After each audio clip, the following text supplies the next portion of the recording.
With the 100th race of Le Mans fast approaching, we at DIVEBOMB thought there's no better way to celebrate the occasion than with a few stories from the track's rich catalogue. We start with a true classic, so much so that it became a movie, and a really good one at that. Of course, it's the iconic story of how Ford beat Ferrari at their own game of endurance.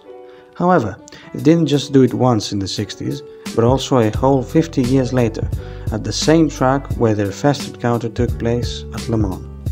The story truly starts in the early 1960s, where Ford wanted to gain a more sporty image, and as luck would have it, Ferrari were in need of a buyer. So Ford sent some executives to negotiate a deal with the great Enzo Ferrari himself.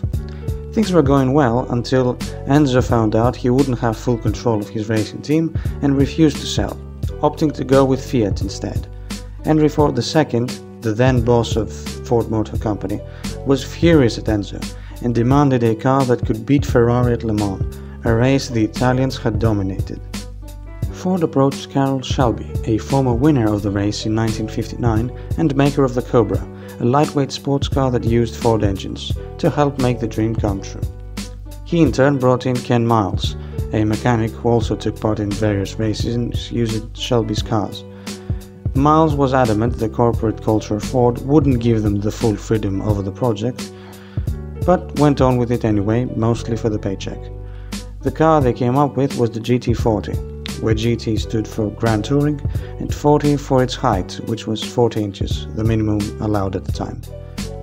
For the first few years of its life, the GT40 wasn't exactly competitive, but the team finally broke Ferrari's winning streak in 1966, first at Daytona with Ken Miles, and then at Le Mans with Bruce McLaren winning for Miles, after the former slowed down so his teammates could be alongside for a photo finish as the flag fell.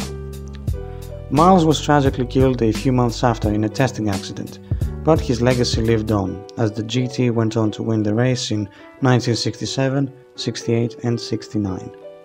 Back to the more present day, which in this case is 2015, and Ford announced they were going back to Le Mans, this time competing in the GTE Pro class, where coincidentally their old rivals were competing, with the same goal as before: win.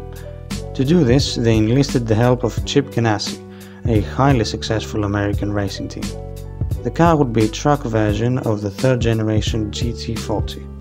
After a year's preparation, which included competing at IMSA, Ford Chip Ganassi Racing turned up for the 24 hours of Le Mans with 4 red, white and blue Ford GTs and some noteworthy drivers, like 24 Hours of Daytona winner Joe Hand and former F1 driver Sebastian Bourdais, all of them eyeing the win.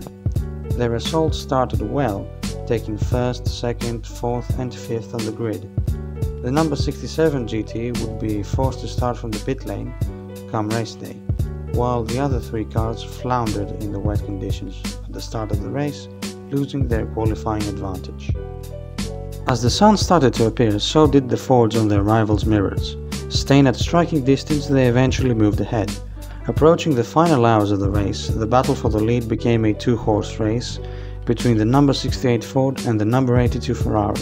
The 2 cars went wheel to wheel countless times in those final few hours, until finally the GT prevailed to cross the line first in its class. The win was even more impressive when you consider the fact that the car's fuel gauge didn't work and the drivers didn't have any radio. Ford not only won, but it nearly got a 1-2-3 like their 1966 attempt, with the number 69 and the number 66 GTs finishing 3rd and 4th respectively.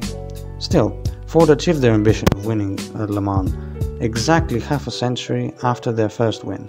Not a bad way to celebrate a 50th anniversary. And there you have it, maybe the unknown story of Ford versus Ferrari. Thank you for watching the DIVEBOMB YouTube channel, and look out for more classic Le Mans videos coming up on the channel this week in front of the famous centennial race this year. We hope to see you back on the channel soon, and don't forget to like and subscribe.